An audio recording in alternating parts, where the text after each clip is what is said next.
It's gonna be a sick space today. I've got some crazy questions ready. Same. So I have two interesting announcements to make. I have one I'll make in a bit. Really exciting, not an announcement, but something that could happen that will make this an incredible space. And then second is an announcement that I forgot. So I forgot. Literally forgot it just now. So everyone, we got Andreessen joining. Ah, by the way, Alex, massive shout out, man. Great space yesterday. I couldn't join. My apologies, but All it's a good. Thank pleasure you to so see the much. attention, man. It's Well a done, good bro. space. Yeah. Yeah, I joined pretty late, but it got disconnected afterwards. What happened? Yeah, it just crashed. I don't know. Oh, So the entire time it was glitching about like adding people and Hmm. I wasn't seeing a lot of requests and stuff, and then towards the end it got glitchy and ended. Oh, yeah. So It not happens. sure. It happens. All right. Without further ado, I've just made you co-host Ian, so you can help Yep. me bring people up. Without further ado, we've got Marc Andreessen on stage, Yes, we do. and Elon. Mark, I've asked Elon if he could join. He said maybe, so I'm going to send him an invite. It would be great to get Elon back here as well. Would Mhm. make for a pretty sick conversation. So I've just sent him the invite now. How are you, Mark? Good, awesome. Hey guys, how's everybody doing? Hey. Good, man. Good. I appreciate you Good, making dude. the time despite the scheduling error. No sweat. Been looking forward to it.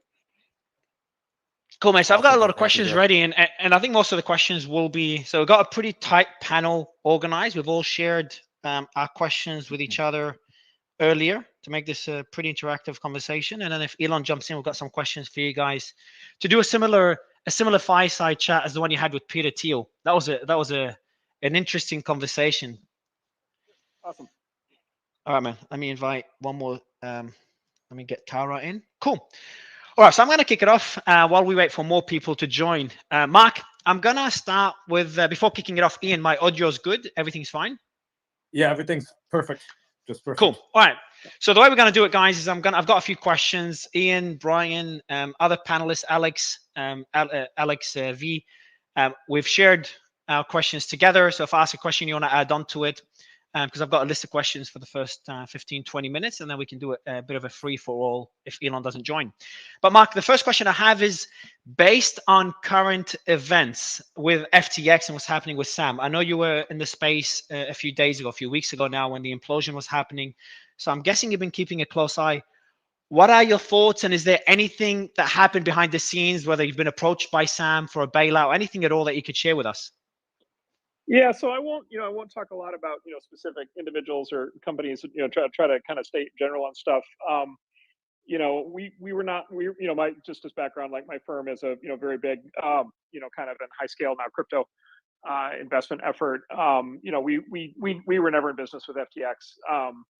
And I should also say, look, I feel good. I feel great about our team and that we weren't involved. I should also say we don't take any pleasure, kind of in the fact that we missed it and other people got bit because, quite honestly, frauds do happen. And if you look at kind of the great frauds over time, people, very smart people do get bit. So I think there's there's maybe a little bit too much kind of satisfaction maybe people are taking in some of the people who got bit. And I think it's just when somebody's out to deceive you, it's and you make a lot of investments, it's hard to get that right 100% of the time. But yeah, having said that, we weren't involved. We didn't know. I mean, we didn't know Sam really as a person. We knew of Sam. So we knew of Sam from a previous kind of adventure in the crypto markets that you guys might recall, which was Sushi Swap, where Sam at least ended up taking control of Sushi Swap, and there was sort of a lot of I would say, I don't know, smoke around that whole situation. And then yeah, I mean, we've been involved in Coinbase from the very beginning, and I'm actually currently on the board of Coinbase, and so the companies were competitors, and so we kind of sidestepped the whole thing. I think the big thing I'd say is our thesis on crypto is unchanged, and I think that's kind of a maybe my straight people is kind of a strong statement these days, but like our thesis is unchanged. The sort of vision of crypto and dream of crypto is a decentralized financial system. The idea of sort of shadowy, kind of offshore centralized entities, that are set up in a way where, the money can be stolen, is antithetical to the entire thesis of crypto, from our standpoint. And so, I actually, whatever happened at FTX, I actually think it doesn't actually have that much substantively to do with crypto. It was an offshore entity. It was an offshore centralized entity where it turned out somebody, people could get the money apparently. And so, I think the dream of crypto remains the dream of crypto. I think in time it will be viewed at, the sort of what's happened with FTX will be viewed as sort of more proof of the need for actual true crypto. As I said, that's a hard sell right at the moment, but substantively, I think that's right. So I would love to hear your thoughts on like the legal proceedings against SBF and what this means, if whether more charges are coming down the line for other players involved in the FTX situation, including whether Binance could get in trouble for it. Yeah, I don't know. I mean, I actually don't know. Everything I know about FTX, I know from reading the newspaper, the same as you guys, or from listening to people's interviews. So, I don't have any specific knowledge on either that front or on Binance.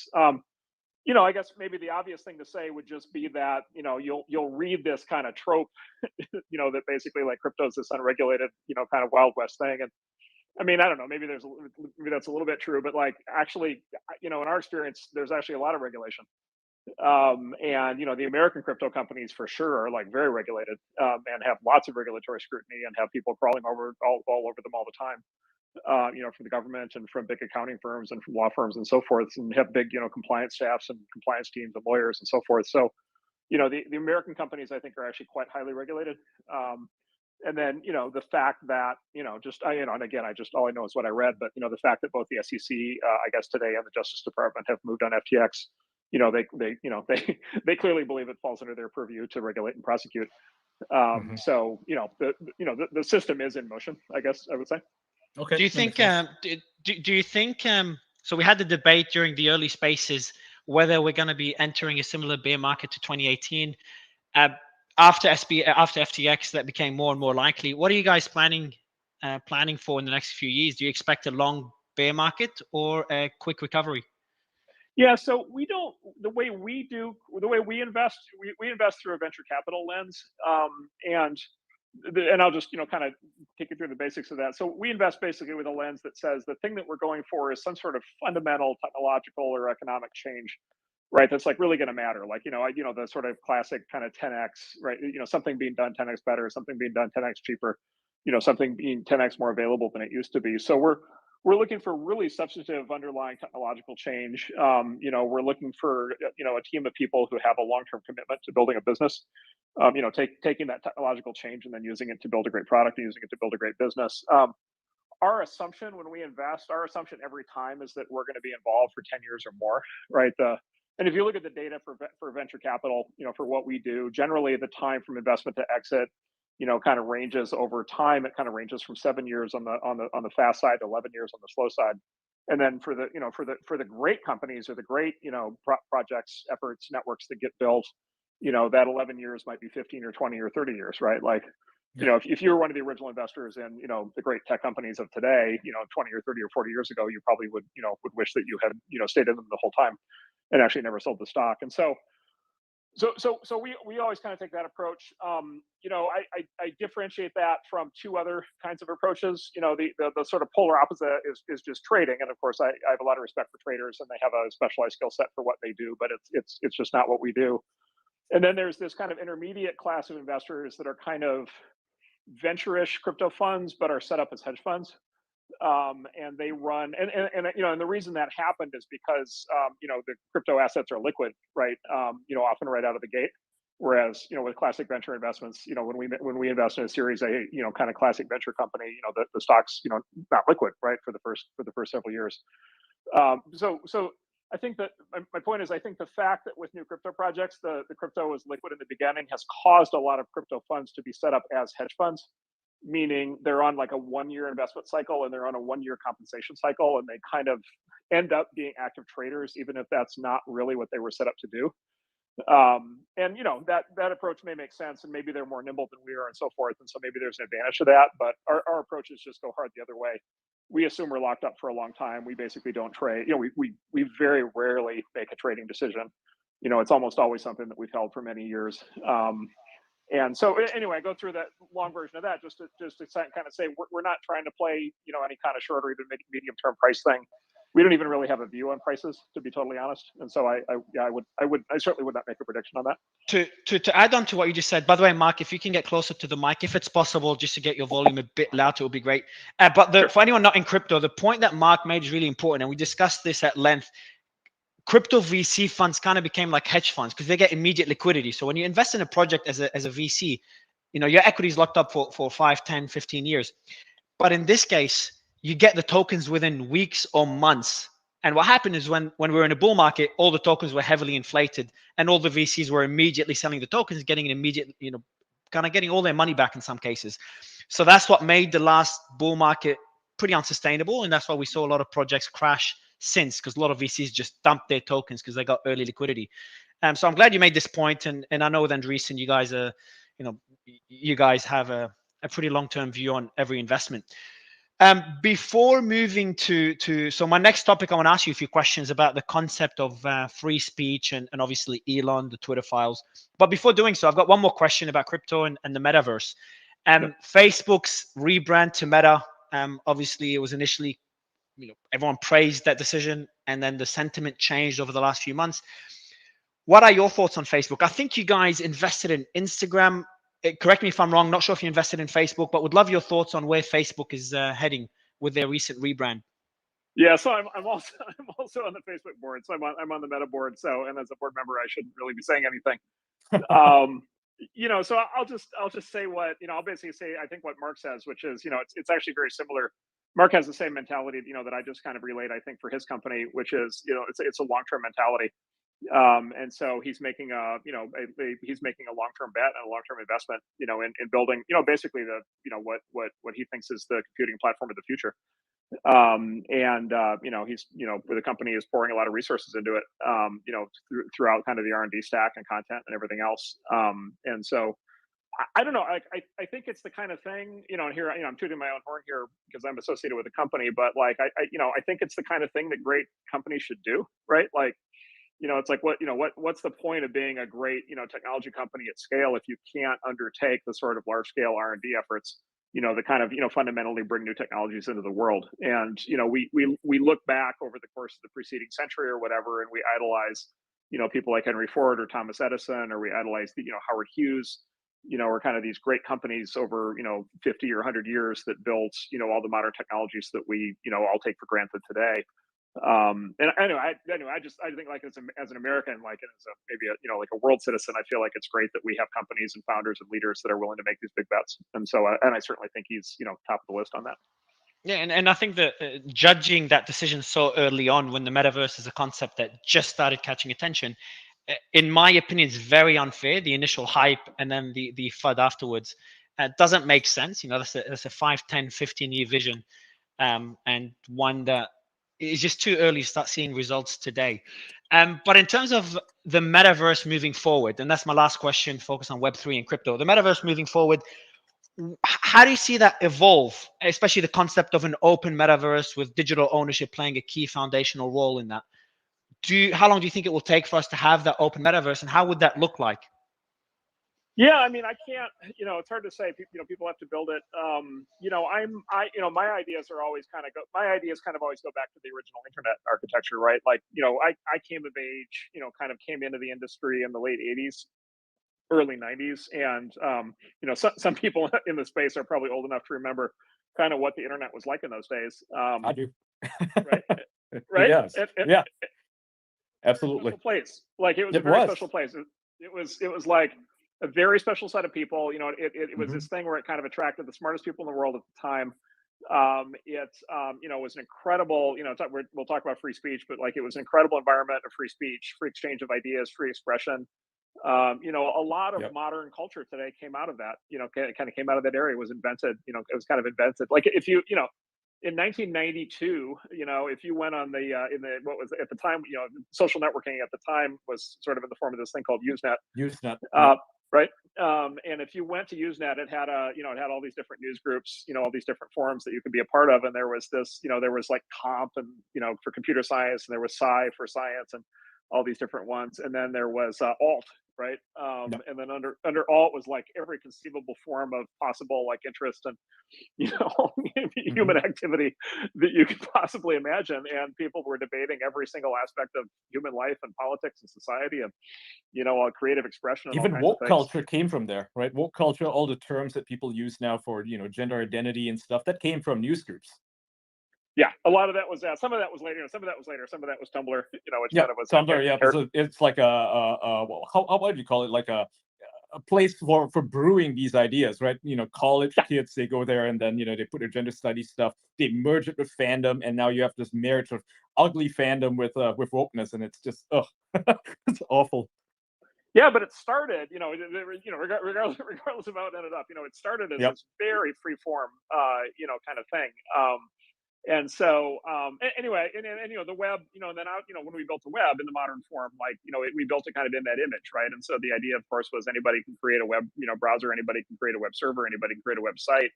Yep.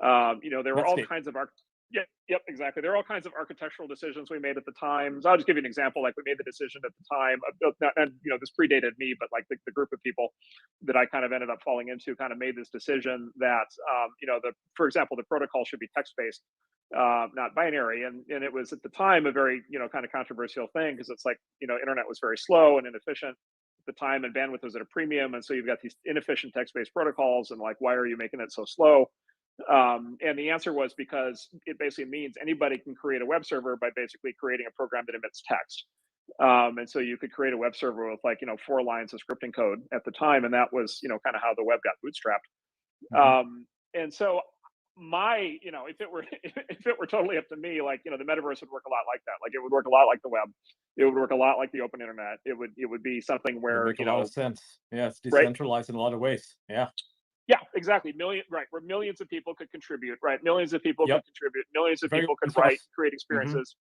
Yep, exactly. And people And made so, tools for this, right? Like, there were like at least a dozen different web browsing, sorry, not web editing tools. Microsoft had Encarta, and then later on had like Front Page. But then you also had like Dreamweaver and all these web-based tools that now are very simplified, and they use it on like Squarespace or something.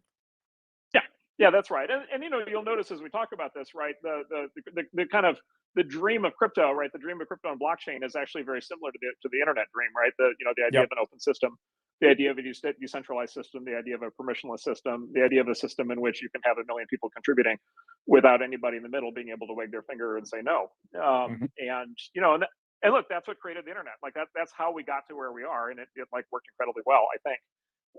And so I Yes. would hope that's kind of where the metaverse goes, but there's a lot of work, of a lot of smart people between now and then. So hopefully in the next, whatever, 5 or 10 years, over time we'll get there. And before we pivot to free speech, do you think we may head to, where we're preaching decentralization now, could we head to more centralization similar to Web 1 started out decentralized, and obviously it's a lot less decentralized today? Yeah, so we talk about that a lot. So my partner Chris Dixon has talked about a lot about this. So I'll kind of borrow his kind of phrasing on this, which I agree with, which is, there's like these 2 models. It's like the tech industry kind of goes back and forth between kind of this horizontal model and vertical model. So like PCs were like horizontal. There were all these different companies that kind of made different layers of the stack that made the PC. The iPhone is vertical. It's a completely it's a single company that kind of makes everything, including increasingly its own silicon. So there's like this horizontal, vertical back and forth, and then there's this centralized, decentralized back and forth, which is kind of the sort of larger version of that. And the full version of centralized is just a single integrated company, a sort of a classic walled garden. And then the full version of decentralized is a network, right? And so and originally in the old days with the internet, it was a face off between the internet and AOL, right? And right. There was a closed system. Yeah. Yeah, exactly. And by the way, there was a while there where AOL was better in the sense of like AOL had more features. AOL was like, maybe, there were a bunch of advantages. There were a bunch of things. There was a lot of content that was on AOL that wasn't on the internet yet. And by the way, there was an economic model on AOL. People could get paid for content on AOL where they couldn't get paid for content on the internet. So there were advantages to the centralized approach. It's just the decentralized approach allowed for more creativity. And so it just turned out once the internet got going, you were just going to have the internet was going to end up with a million times more features than the centralized thing, just because you were going to unleash the whole world of creativity. And so basically, it's like, yeah, it's like companies versus networks. One of the ways that we pursue this, with our program now, basically, is like when we invest in a crypto company, that's structured as a C corporation, we'll invest with a term sheet that basically allows them to flip into being a network anytime they want. And so we basically invest kind of agnostic as to the outcome, because we want to let the founders decide where that shakes out. But there's for obvious reasons, there's a fairly large number of founders now that want to do that and want to flip, and even if they start as a company, they want to take their system decentralized and build a network. And I would certainly hope that I would hope that there are many more networks in the next 20, 30 years that are of the scale of the internet, the web, Bitcoin, Ethereum, and so forth. Because it's a bit like IBM, right? Sorry, it's a bit like IBM back in the 80s when they had the PC, and that was a closed ecosystem, and then they just started licensing out the PC, x86 to just literally anybody, and that's why PCs got so much larger than the Macintosh, which was a closed system. And then there are like other rivals. I think Steve Jobs tried to create the what was the system that he made? It did like Next PC or something like that. Yeah. It's a closed ecosystem. It didn't really take off at all, but we saw who won. Decentralization won in the end, because innovation happened, right? Different countries started producing their stuff, like Taiwan, Korea, and that's the reason why they're powerhouses today, because of the decentralization. Yeah, this is the thing, and there's again, let's get a little bit of the free speech topic, but there's always this, and you could also say this is even a more generalized kind of question of like the different economic models of like socialism versus capitalism, which is there's always this tendency, there's this thing of like, okay, if the system is really open, right? If the economy is really open, people can do what they want. If the web is really open, if crypto is really open, then bad things might happen, right? Like bad people might do bad things, people might create bad things, people might say the wrong thing. People might do something we disapprove of, right? And and by the way, some of those things are going to be actually bad, and there's going to society's going to have to figure out a way to deal with them. But the other side of that is if you start with a restricted system, a restricted top-down system where people have to get permission for everything new, then you just know for sure that most new things won't happen, right? I mean, number one is like chilling speech. Has a chilling effect. Sorry. Exactly. So speech, but also it's sort of speaking, writing code, building new technologies, starting new businesses. Like what those things all have in common is it's sort of individual human beings who are the sort of the closest to the information required to know whether something's a good idea or not, and then devoting a huge amount of effort to bringing something new into the world where they don't even know whether it's going to work, right? And so at least historically, the systems that enable this sort of decentralized innovation, decentralized speech, decentralized finance, historically they've outperformed. The U.S. outperformed the Soviet Union. Many examples like that through history. And so I think you get maximum creativity with an open system, with a decentralized system. And my hope over time, as I said, is that we'll see a lot more of those. Yeah, I agree, and I think I've always said that decentralization is still an experiment in progress. Obviously, democracy could be one example of that, and I'll use that to kind of pivot to free speech. What's your general take on the recent movement behind free speech? Yeah, we saw your tweets. Free speech. Yeah, I was gonna, and I'll refer to a tweet now. So one specific tweet, and I highly recommend you guys check out Mark's tweets and try to make sense of him. But one particular tweet I'll bring up as well. Quote, baseless has become a code word for true, which I love. I'd love to know what you mean by that. Yeah, so Peter has the hard form. I would say the strong form of this claim. Peter said in a talk a while back, he said, anything you're not allowed to say is by definition true. Right?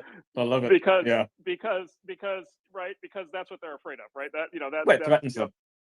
Exactly. No, I will not go that far. I can think of some things that you're not allowed to say that are not actually true. So I will not go that far. But I will say, look, whenever anybody puts themselves in a position where they think they can decide what's true or not on behalf of everybody else, right? I just think like that's a hopeless, that's you're in the position of the Pope judging Galileo, like you're just in this position where no human being is smart enough, or wise enough or moral enough to be able to make those decisions. And so there's a lot of people running around now who have sort of appointed themselves hall monitors and have decided that they can call what other people say baseless or whatever. It's always jargon, right? It's always some sort of right, the disinformation governance board, and that's like literally or was a thing, and they're still trying to push it through NGOs. Yeah, so the Aspen Institute recently, the most Orwellian thing I've seen recently is the Aspen Institute they have this new program on what they call information disorder. Wow, that's a new one.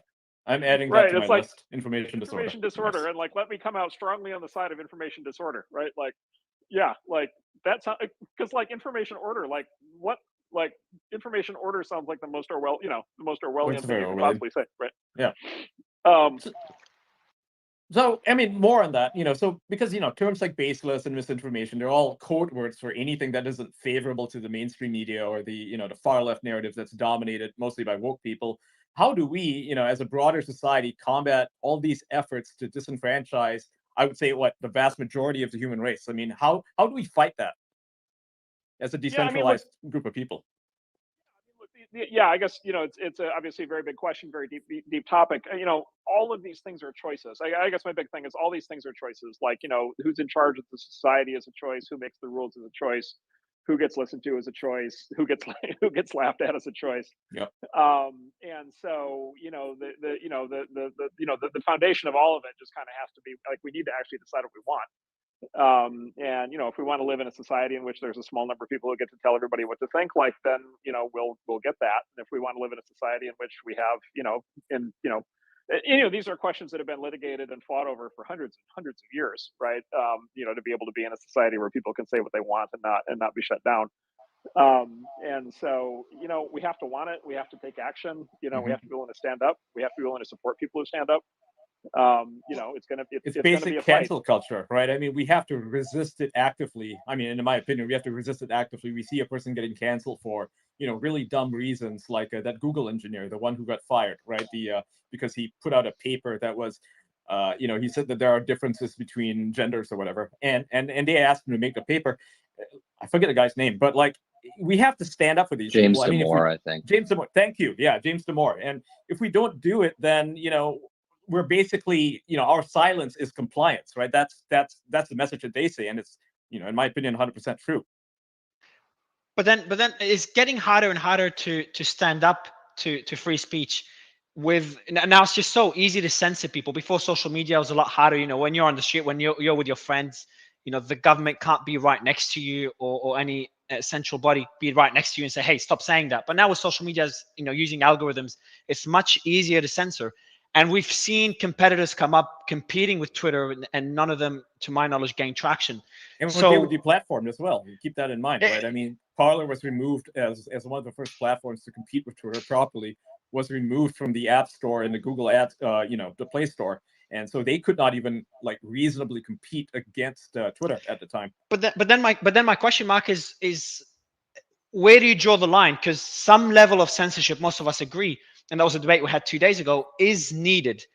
But where can and as soon as a person draws the line, then that same person or that same group of people can then move the line. So how do you find that balance?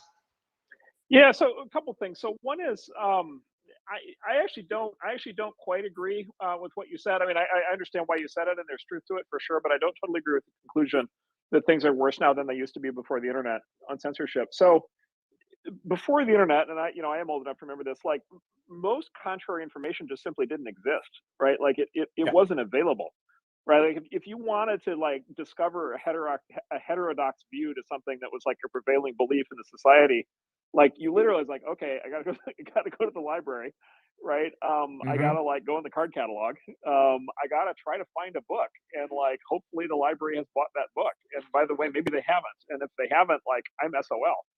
And they'll put your name on a list if you're, if they're in the FBI and you were looking up, bomb making manuals or something.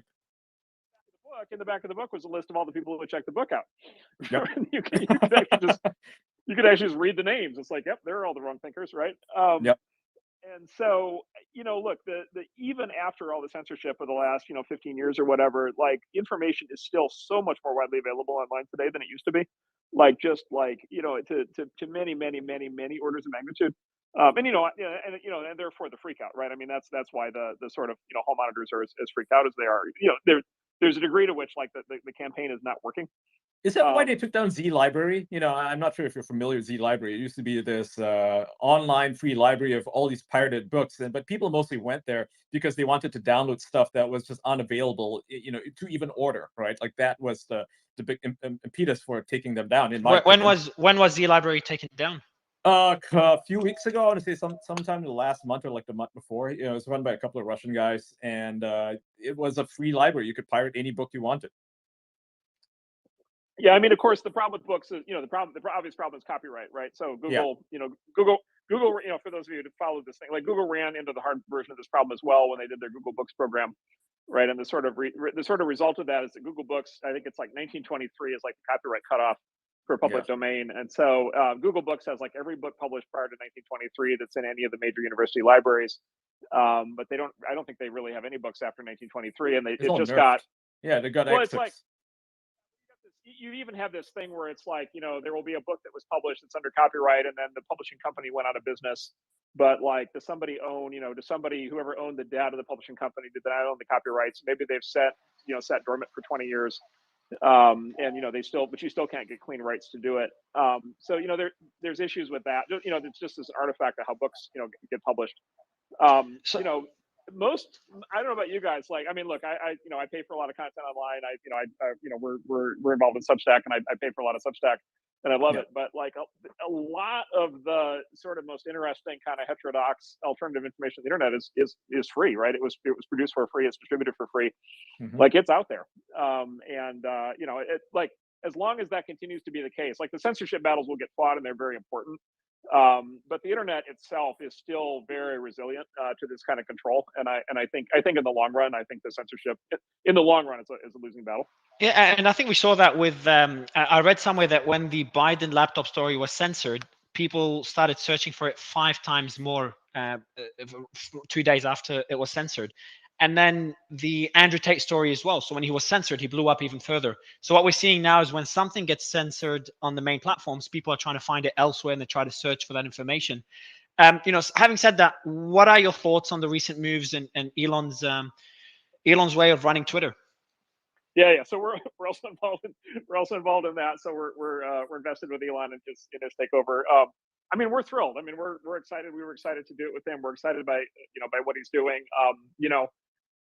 I would just say 2 things. Like, he's been very vocal kind of on his views on this stuff. So I would just say 2 things, which is, one is like all of my private conversations with him mirror exactly what he said in public, which is that he is very committed to free speech. He cares a lot about freedom of expression. He talks very kind of openly and emotionally about the future of civilization and the need for free expression. And it's the culture that he comes out of, and it's the culture that made everything else that he's done in his life possible.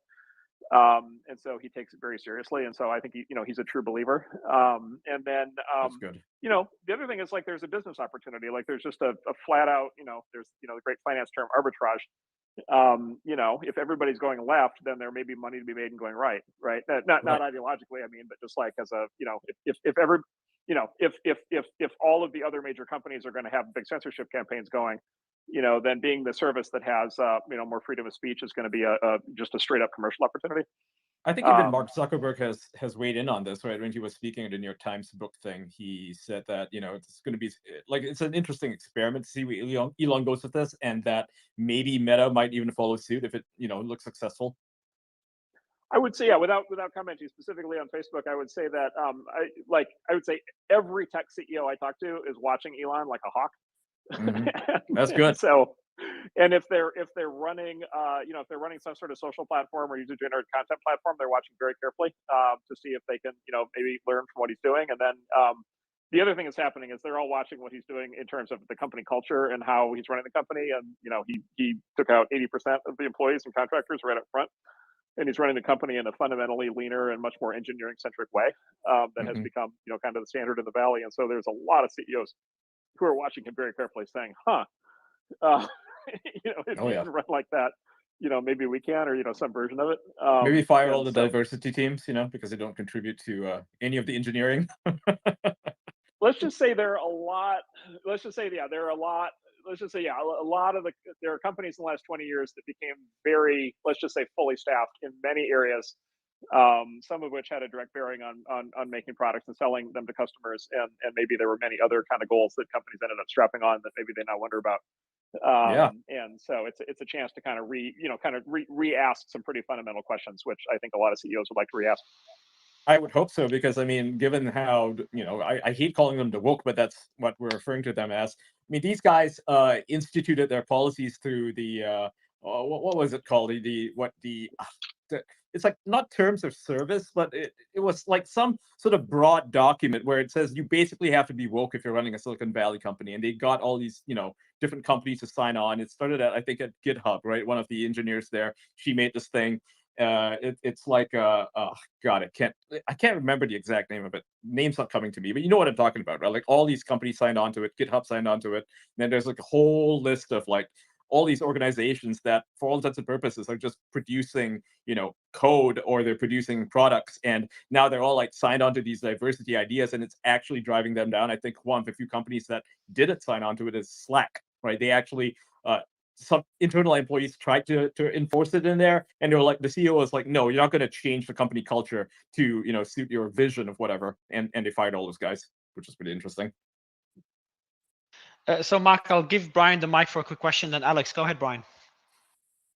Yeah, I know you're close to Elon. I was just curious, do you see it as a positive or a negative that he kind of tweets everything that's on his mind, even like the controversial stuff, like the Fauci, prosecute Fauci stuff? Do you think that's a smart business move? Do you think that maybe he could tone things down? Where do you fall on that issue? My whole life, I've been listening to people kind of say, wow, the thing about public figures is they're so dishonest, right? They don't say what they think. They're always, corporate executives are always standing up in front of crowds, and they're always using this kind of corporate speak. And people have all these hidden agendas, and there's all these secrets, there's things we're not allowed to find out. And, nobody's like telling us what they're actually doing. And so I guess I would say, like, to the extent that has been like generally true for a long time, like Elon is definitely 100% the opposite of that. And so, without, trying to, whatever, get into any specific thing. I mean, he tells you exactly what he's thinking, right? Like he tells you exactly what he's thinking. Like, exactly what he's thinking. And it's people, if you talk to people who work for him, they'll tell you the same thing. Like they wake up in the morning, they check his tweets. They're like, wow, that's what he's thinking today. Right. Like, and if they talk to him, right. And if they talk to him, they catch him in the halls, he's going to say the exact same thing. Right. It is literally what he's thinking. And so I think it's, I don't know, like, I think it's I think it's stripped away, it's a stripping away of what I maybe had become like an overly, synthetic, stylistic, kind of obscurantist kind of way of having, there was this book written like 50 years ago called The Image. And it's this book about sort of political culture, but you apply it more broadly, like corporate culture also. And so in the Image, he talks about this concept he calls pseudo events. And he says pseudo events are basically it's like a press conference is a pseudo event, right? Or like a photo op is a pseudo event, right? A pseudo event is something where everybody shows up, like the corporate executive or the politician or whatever. They show up to do the thing. All the reporters show up to cover the thing. They write the story about the thing. Everybody acts like it's a real thing, but everybody's fully aware that it's totally fake. Right, like it doesn't mean anything. It's just something that's a deliberately manufactured illusion. And then the actual like real decisions and real conversations are happening behind the scenes, and people in secret conference rooms and smoke-filled rooms, where normal people don't never have insight into it. Yep. And I think we got used, under mass media, right, under 3 television networks and 1 newspaper per city and so forth. We got used to living in a world in which we just assumed we were living in a world of pseudo events, and then people got cynical, right? Like a lot of when I was a kid, like it was it's a simulation. It's like it's a simulation, but it's like a simulation. Everybody knows it's a simulation. Like nobody's actually it's a simulation. It's simulacra. I think Baudrillard talked about that in his book of that same title, right? And it's we know everything is fake, but we just go along with it anyway, knowing it's fake. Exactly, and then it breeds cynicism, right? It causes people to get cynical. It makes another guy to read on this. David Foster Wallace wrote this thing about kind of television culture, and he talked about irony. He wrote this manifesto. It was like 20 years ago, 25 years ago. But he wrote this manifesto. It was like against irony was kind of the theme of it. And it's like, irony is poison. Like irony is what happens. Irony is the attitude that you adopt when you can't trust the people who are in charge and talking to you. And there's my business partner Ben has somebody who's very close to a relative who worked as a lineman for the phone company for many years. Climbing up the telephone poles, to fix the lines. Which is a very important and also quite dangerous job. And he once asked his relative. He said, did you ever interact with any of the executives at the company? And he said, oh yeah, they come by once a year and blow smoke up my ass. Right. Like you just assumed, you're working for these companies, you just assume you're being lied to all the time. You're a customer of these companies, you just assume you're being lied to all the time. Yep. You're listening to a politician on TV, you just assume you're being lied to. And if there's sufficient media control, right? Like if all the media is top down and centralized, then they can get away with it, right? Right. And there's sort of this compact that develops between, the people doing the talking and the people covering it, where they're just gonna, all they're gonna do is write about pseudo events. And so, I don't know. I think like I wanted to go through that because it's like, okay, why is somebody like Elon, like why does what he's doing even come across as surprising, right? Because in a sense, right, the least surprising thing in the world would be somebody who just like stands up and tells the truth. Like you might even say that's like the least surprising thing somebody could do. It's like just like the obvious default thing to do. And yet it is so surprising because we're just not used to it. Right. And I think it's a model of leadership that I think is going to be, I think more and more people are going to figure out like this is actually the right way to do things. It's like when he joins a space and he doesn't have like a PR team, coaching him. Like, when we did a space with Hunter Biden, he had like a PR guy standing behind him and they would literally, vet the questions and censor people. And if they didn't like a question, they leave, right? And that's exactly what happened. He left. Yeah, like and again, there are people who know him a lot better than I do. I will just say, like, he's never told me one thing in public that doesn't match what he said, or he's never told me one thing in private that doesn't match what he says in public. Mm-hmm. And so that answers my question. Like, I was wondering whether his tweets are strategic or just honest, and they just seem to be his honest thoughts, no filter. There was this. He goes through. He's been through various legal proceedings over the years, and there was this one leaked email from one of his boards where I don't know, they were yelling at him about his tweets or something, and he finally just says in the email chain, he's like, you know what, like, I'm just going to tweet what I think and let the chips fall where they may. That's pretty based. And it's like, shit, like, yeah, why not, right? Like, why, now people may have issues with the substance and but like the idea that he's I don't know, yeah, maybe I don't want to push it too far, but I'd say like, yeah, telling the truth in public should be the least radical thing anybody does, right? Not the most radical thing. It should be normal. Yeah, like right? I think, yeah, exactly. And back to your point before we go to Alex, back to your point is we were complaining when people were too secretive and not being, Mark Zuckerberg's kind of the opposite of Elon in my view. And, a lot of people complain how he's not out there more, he's not sharing his thoughts, not being more transparent. And then you have Elon being too transparent, and then people complain like, hey, these things should be kept private, you shouldn't be tweeting them. But on the other side of the other side of the argument, like every tweet of Elon's has impact. When he came on our space the first time, and the first thing he said was Doge to the moon, and then while we were on the space, we just saw Doge pump. Like these things are just not normal. We've never, like, the complete opposite of when I had Hunter Biden on the show. It's like I had a set rules I had to follow, and when I broke the rules, everything went to shit. And I was on the front page of Fox News after the show went to shit. It's just like, it's such a dichotomy. I'll go to ALX. Before we do, after that, I just want to, yeah, I remember the thing I was referring to, like in 2014, there's this thing called a contributor covenant. Yeah. And it's, can you hear me? My audio. Yeah. Can you hear me? Can Alex hear me? Yeah, I don't think you can. I'll fix it up. Go ahead. Ian. Okay, yeah. So I was saying, like, yeah, the thing I was referring to about the code of conduct, that's the contributor covenant, and they kind of strong-armed like a whole bunch of open source projects to accept it, and it's basically coding wokeness into these projects, and it's quite insane. It's quite insidious, right? I mean, so my question about that is, how do we fight against all these extremely woke efforts to control the narrative or control the culture even? I mean, I don't, yeah, lots of people have talked about that. I don't know that I really have anything to add, other than just, like I said, these things are all choices, mm-hmm. right? And so I think, employees have to decide, which companies they go to, which policies they want to support. I think we all have to make those decisions. Like these have to be collective actions. Collective actions are made up of individual decisions. People have, people have to decide what kind of world they want to live in, and they have to, take actions to support that. I've got one more question before ALX. What do you consider to be worse? Mainstream media bias, and obviously it's not all media is equal, but mainstream media bias or social media echo chambers? Yeah, the echo chamber thing is really interesting because again, you kind of want to make the assumption, and like there's some truth to it. It's like, okay, like it's easy to get into the kind of a thing in social media or even in like YouTube or whatever, where you're just kind of seeing more of the same thing or hearing from more of the same people.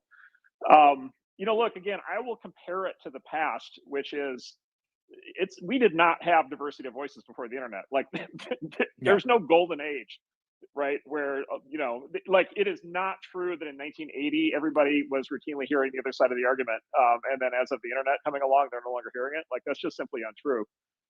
What was happening in 1980 was the other side of the argument literally was not being represented anywhere because it was just iced out. So I'll give you my favorite example of this. So my favorite example of this is the great, when people kind of talk about how great the media used to be and how honest everything used to be, they always talk about this guy, Walter Cronkite, right? Who was the anchor of the CBS Nightly News, who was like the voice of authority in America. And they always talk about this like incredible moment that like kind of brought home his ability to kind of shape, the narrative and what Americans believed and kind of get to the right moral position when he turned against the Vietnam War in 1968, right? Mm-hmm. And that was like the signal moment that illustrated kind of the greatness of the media at that time, the media model of that time. The other part of that story that doesn't get told is the fact that he switched to be against the Vietnam War in 1968 because he and everybody else like him was pro the Vietnam War before 1968. Right. Right. And if you go back and you try to find anywhere in like the narrative, the public narrative of the time, kind of before 1968 and for sure before 1965, because the Vietnam War really started really under Kennedy. Yeah, 62. Right. It basically like the counter argument basically didn't exist. Like there were politicians who were anti the war anti the Vietnam War in the Kennedy administration. They did exist. They were on the far right. They were kind of these leftover Republican isolationists from this strain of republicanism that predated World War II that had been very discredited. And they were completely dismissed. Paleo conservatives. Exactly. Like old school, like pre World War II isolationists. Yep. With names that are lost to history, right? Like Taft and these other guys. And so like it just, there was a monoculture. Like there was a monoculture. The monoculture was for the war, as it ramped up, and then the monoculture flipped to become against the war. Right. And that had a whole other set of consequences to it. But it's not like there was like a huge raging debate. Like the monoculture went one way and then the monoculture went the other way. And we could say the same thing about many, many, many other, kind of topics over the course of the last 50 or 60 years. Because we just lived in this mass media environment. And by the way, it's not even that the people running the mass media had bad intent. It's just if you only have a few voices, and they're kind of integrated together into this kind of system of prestige, right? And they come from this certain social class, they're going to tend to think the same things. They're going to tend to all agree with each other. And if you have like the economics of the way mass media used to work and the technologies that used to have like broadcast TV, where you had this very high level of centralization, you're just not going to get representation of a broad set of voices. And so again, I would say, like, as bad as echo chambers are on the internet today, and there probably is some that probably is true to some degree. We're all still getting exposed to counter arguments on things with way higher frequency than we used to, like way higher frequency. Yeah, you can just, it's a choice now, right? You can choose to be on Tumblr or Mastodon and just listen to those same people. You can go to YouTube and just listen to right-wing voices or whatever. But you have that choice. You can listen to counter arguments, and these are more or less open platforms, even though a lot of people are now being sort of pushed out of some of these platforms. Like on Twitch, you can't be a right winger on Twitch; you will get banned, right? That is one of the issues with how much control, I guess, that sites like Twitch have over the conversation, right? It's basically a monopoly, and it's run by just one small group of people, sadly. Hey, Alex. Hey, so I know you were an initial investor back in like 2011 with Twitter. So I just wanted to ask, what were the things that drew you to initially invest in Twitter? What do you think the best things about the platform today are? And then what would you like to see like the platform improve on as far as features and user experience? Yeah, so I mean, look, it was a genius concept, and at least for those of us who saw it early on.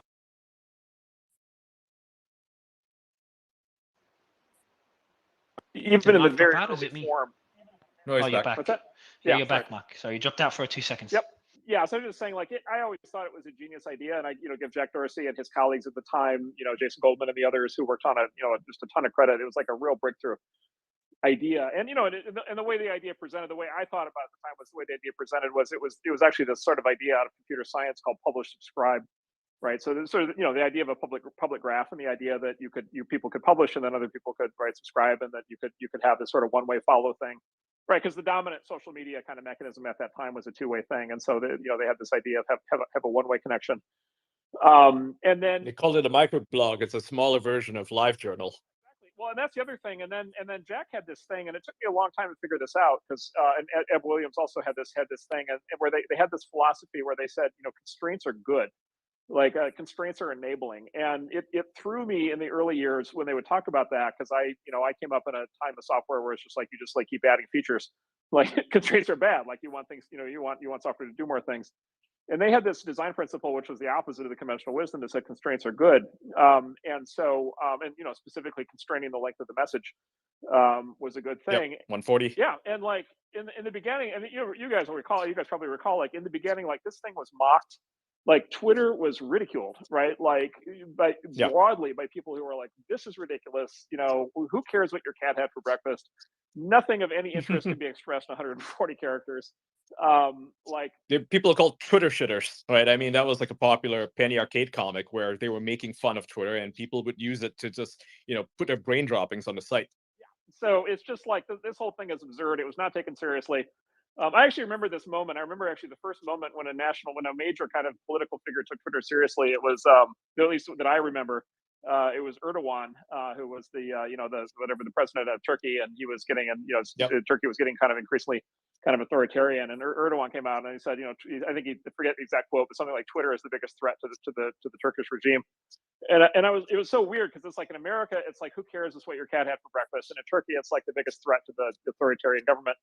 It's like the Arab Spring, right? Yeah. It was enabled by Twitter. Yeah. So the Arab Spring kind of really, that was sort of the moment, right? That was the moment when it went from something that was considered totally trivial to something that was considered, really, really important. Now, of course, in that era, it was viewed as like, oh, political action happening on Twitter is therefore a hugely positive thing, right? Because it's leading, he's leading to, presumably freedom and peace in the Middle East. And so and then look, the other thing that happened was Obama got reelected in 2012, and there were these just glowing magazine covers and profiles and stories about how the internet was just incredibly great for democracy because Obama was able to use it for fundraising and get out the vote efforts. And so it kind of the narrative kind of shifted hard in that direction, and then of course the narrative shifted hard in the other direction after the next cycle. But yeah, so anyway, like it was just it was pure genius at the start. I mean, the whole history is obviously very documented of everything that they've been through. I just think there's a lot of genius in the original idea. Like I think the core foundational idea is still the right idea. I think publish subscribe is a great idea. I think people should be able to publish what they want, within like quite literally like bounds of the law. I think people should be able to subscribe and listen to and interact with the people they want to. I think that I think that it should be, there's no question. Oh, I'll give you something. Like, I don't think we've seen the first internet president yet, right? Like Obama, people wanted to say Obama was the first internet president because he used the internet for fundraising, and then people wanted to say Trump was the first internet president because he used Twitter and social media for kind of outbound communications. But I actually don't think we've seen the first internet president yet. I don't think we've seen the first internet native president who basically just does everything online, and they just do everything through social media, right? And they just Elon could be that person. Well, he's got this. Unfortunately, the law says he can't be. Oh yeah, he can't. Of course, he's not born in the US. I forgot. Yep. But his playbook, to our earlier conversation about honesty in public, his playbook does point the way, right? Like, and so I think there will be, and I don't know whether it's in 2024 or 2028 or 2032, but one of these cycles, there's going to be somebody who figures this out. And I think it's going to be great because I think it's going to be the most, just like we were saying about, it's going to be the politician who has the most direct relationship with the people that anybody's had in a very long time. It's going to be somebody who's like out there and exposed. It's going to be somebody who's who's in an actual feedback loop, with his supporters, with his voters, and is not being basically not having his message be kind of distilled into these very narrow, kind of top down centralized channels. I think that's coming. I don't know when it comes. I think it's coming. I think it'll be great. I think it'd be great if Twitter were a platform for that. Before I go to Alex, talking about Twitter, I read an article where Jason talked about you and others, it wasn't just you, looking at potentially buying Twitter during the Obama administration. Not sure if you can comment on that, but my question is more, first, why? And second, how would Twitter look like if you were running the show? Oh yeah, we never. We didn't try to. We tried. My firm tried over the years different times to invest. They considered different kind of things over time, but nothing ever came together. We just always assumed. it would always be a public company once it went public. We did not. We never envisioned that something would happen like one man deciding to buy it. But let's say if it did happen, how would you run the show? I mean, look, I would say Elon's strategy makes a lot of sense to me. So, he's and by the way, like, it's fairly amazing that you've got the guy who's like the #1 power user of the thing who now is it, right? Like that's, I think that's pretty amazing. So, look, I like what he's doing. Like, I like the idea that it's going to, go back. Twitter used to describe itself. It was not that long ago that Twitter described itself as this free speech wing of the free speech party. That was not that many years ago. And so 2012, right? Yeah. I to like the how he's Guardian. pushing it. And then look, the public graph, this concept of the public graph, the publish subscribe thing, like, it ought to be a giant business. Like, it really ought to be a really big business, because it ought to be the place where businesses are very active. It ought to be the place where people, businesses interact with customers. It's obviously not the only place that happens, but it should be one of the places where that happens. And so, I think the business opportunity is clearly very large. And then look, the more of an open platform it is, I think the bigger the business opportunity. I'll just give you like one. Here's a historical thing, and I don't, Elon can decide what he wants to do on this, but there was a time, like about 10 years ago, there was a time when Twitter actually had an API, right? And meaning that basically you could actually build apps on top of Twitter. Like, you could actually like extend Twitter as a developer. They were kind of turning it into an open system. And they closed it. And then they closed it. Yeah, they shut it down. You had a lot of good apps, and it just died. They killed it, right? And and it goes back to the thing we were talking about before, of this kind of oscillation pendulum that goes back and forth between like centralized and decentralized. And so they were starting to open it up and make it more decentralized, and then they decided to kind of shove it back to be totally centralized. Jack has talked publicly about this Blue Sky effort, and he's got other kinds of things that he's working on. To maybe have a decentralized kind of thing. There are other people working on new kinds of decentralized systems like this. And I think you invested in a platform called DSO as well. Yeah, and then also, I'll give a shout out. Farcaster would be another one. So, crypto native, publish subscribe model, and inherently open. Where anybody can build there's already Farcaster's not that large yet, but it's got like a lot of developer activity for the size that it's at, and people can build apps, and there's a lot of creativity happening in that. There's more creativity happening in the Farcaster developer ecosystem than there is in the Twitter developer ecosystem, because of the fact that it is actually open and you can actually extend it.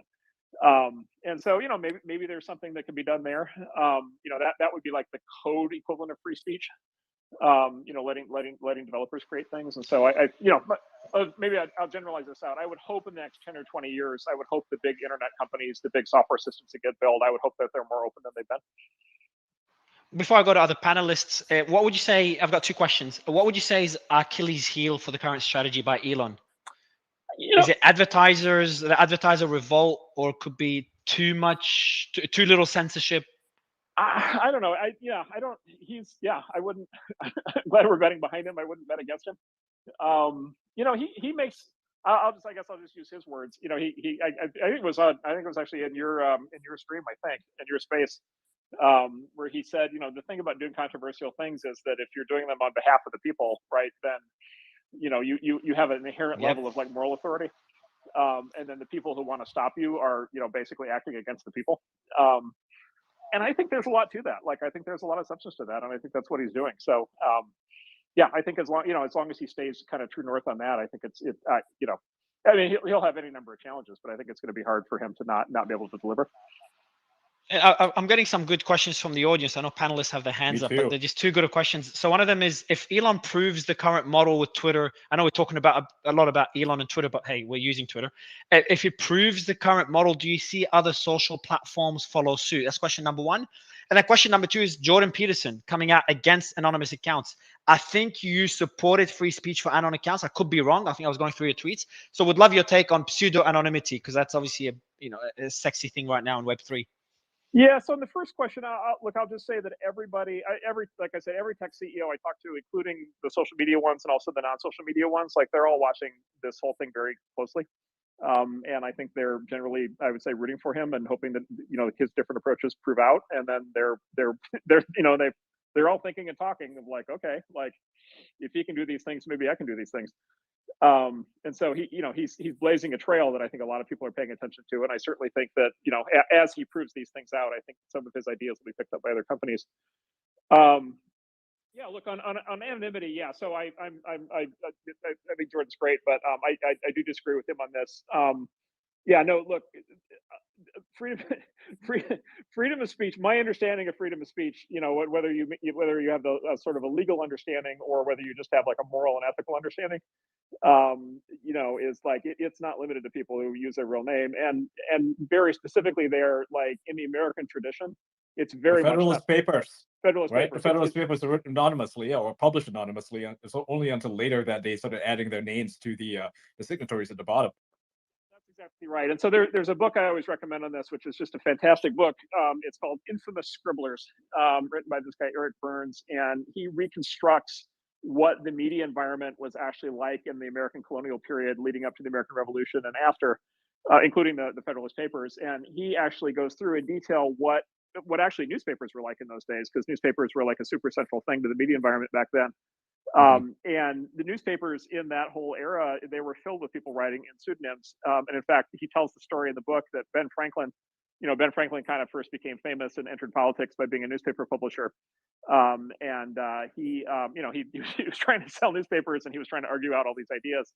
And so he actually at one point had 15 different pseudonyms that he would write under, and he would actually set his pseudonyms against each other in these kind of pitched arguments, right? Oh, that's brilliant. Right, and so he would have these furious debates, right? And it's actually one guy writing the whole thing, but he's kind of pushing all of these different ideas and then stress testing them, in public by having these kind of debates between his different pseudonyms. And then there were lots of other people writing in his newspaper and other newspapers who would join the debates. And so, like, I mean, quite honestly, it worked for Ben Franklin. Like, I think it should work for us.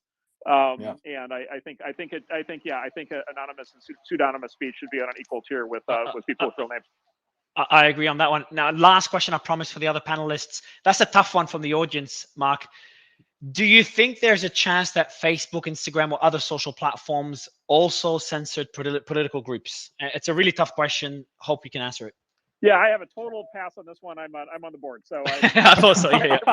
I gave it. Look, you can't blame it. I gave it a try, man. It's decentralized. Someone asked that question. It's a decentralized space, so I blame them. Blame decentralization. Alex I V, got questions first before. Okay, go ahead, bro. So I got some questions earlier from Catherine Brodsky. I think you know her. She asks, first question: Clubhouse versus Spaces. How do you think they play together? Yeah, I'm gonna also pass on that one. It's a situation where we're involved on both sides. So Nice. I am okay. I am an enthusiastic supporter of both companies. I'm the nice guy. I had that question and I skipped it, Mark. So I'm not that bad. Yeah. And the second question, I think you probably could answer to this one, is you're playing with the Chat GPT earlier today with all your AI essays. Have you learned anything from it? Like what's the takeaway from AI generated content? Yeah, and I should also disclose, this is going to get boring if I keep saying it, but we're a small investor in OpenAI. So we have a little bit of a vested interest Mark, here. Mark, you gotta invest less so we can ask you more questions. I know. so we can pick your brain. On a broader note, like what's your opinion of like AI and its the role that it plays in society? Yeah, because I heard you speak to Joe Rogan about Sentinel AI as well. That was a really good discussion for anyone that wants to check it out. But go ahead. Yeah, so look, this is a huge moment. This is a breakthrough moment, right? And so the way to think about it is like there was, I'll give you a slightly longer explanation on this. So AI is an idea that started around the same time as the creation of the computer. It's actually Alan Turing who kind of first came up with a lot of the core ideas around AI. And this is like in the early 1940s. And then there were, lots of smart people who worked on all these kind of AI ideas and neural networks. And so forth, all the way through basically from the 40s all the way through into basically the early 2010s. and actually had very little to show for it. Yeah. And so, when I was entering college in '89 in the computer science program at Illinois, there had been a huge AI kind of boom in the '80s that had fizzled out because they couldn't ever quite get the stuff to work right. And so there were actually researchers and scientists who spent their entire careers trying to get AI to work and literally were never able to do it. It basically turns out they were on the right track the whole time. They basically didn't have they didn't have the right infrastructure. The computers weren't fast enough. They didn't have big enough data sets, and then there was just a lot of work to be done in the algorithms. And then there was this big breakthrough in 2012, which was computers being able to recognize objects and images. And that's what led to sort of all the enthusiasm around things like self-driving cars. And then there was this big breakthrough in computer-generated art, which is only like a year ago now or something, where it started to work really well, right? Exactly. And then natural language processing has been moving. I think the natural language breakthroughs were like 2 or 3 years ago, where it started to get really good in both directions. Like if you use like speech synthesis, if there's like apps on the iPhone that'll like read documents to you, like the voices got much better, like all at once. And so like that stuff's getting really good. Natural language recognition, like it's like Google Assistant's probably the best at that right now, I think. Where if you talk to it, like it's incredibly good. Or YouTube, you see this with YouTube automated closed captioning. I use like scripts. Yeah. Yeah, and then we have this company Descript that is doing this for production, and like this stuff has gotten really good. Like we're at the point where computers are basically as good as people are at recognizing human speech, and almost certainly better at this point. Yeah, it's 99% accuracy for all the stuff. Yeah, so it's a huge advance. Like it's a huge advance. And so and then GPT-2 and GPT-3 were big advances. Yep. Chat GPT is what they call GPT 3.5, which is an intermediate release. They have GPT-4 in the wings, which I think is going to be a significant advance. Even again here pretty quick. And then now they have the chatbot interface. And it's just look, it's amazing what the thing can do. In a lot of ways, probably the most surprising thing to me using it is that it's even better at writing fiction than it is at nonfiction. And so if you ask it to write a screenplay or a stage play or a song or rap lyrics or a sonnet, or a limerick, like it's just incredibly good. Ask it to write Shakespearean stuff, and it will literally put out Shakespearean sonnets. It's insane how good it is. But Mark, doesn't that scare you at all? Because you've been a lot more optimistic when you had a fireside chat with Peter, and he was a bit more. Him and Elon are a bit more critical. Is there any fear that AI could eventually replicate itself, and we could embed conscious into it somehow? Yeah, no. So I don't think so. I don't think that's how this stuff works. So let me say the following, which is like I do think that these algorithms are going to pass what's known as the Turing test. Yeah, I think they're quite close now, and so I think that GPT at some point here is going to pass the Turing test pretty definitively. Where if you define the Turing test basically as the simplified version of the Turing test, basically is you're chatting with something that might be a person or might be a machine. And you can't tell the difference. When you have a conversation, at the end of it, you take a guess as to whether it's a person or a machine, and you're like wrong half the time.